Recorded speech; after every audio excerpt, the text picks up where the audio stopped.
তুফান তুফান হয়েছে তুফানের মতোই।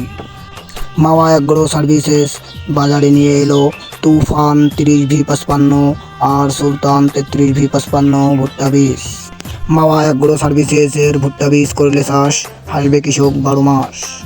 আজকের ভিডিওটি তুফান 30V55কে নিয়ে আপনারা সরাসরি দেখবেন।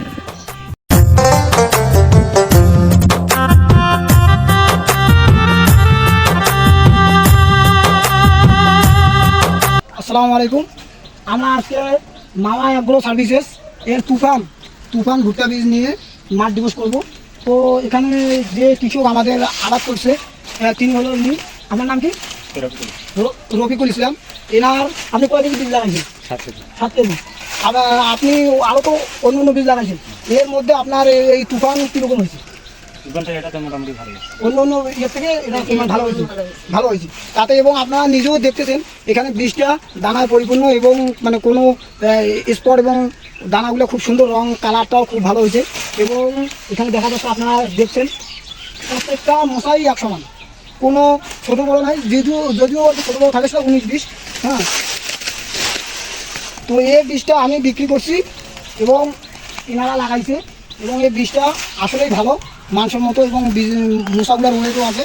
এবং আপনাদেরকে আমি আরেকটা জিনিস দেখাই যে মশাগুলা আসলে ভিতরের মশলাটা কীরকম, এটা আপনাদেরকে আমি দেখাচ্ছি। আপনারা দেখতে পাচ্ছেন পুরা মশাটাই দানায় পরিপূর্ণ। এখানে মানে ভিতরের যে মশার যে অংশটুকু সেটা খুবই স্বল্প পরিমাণ।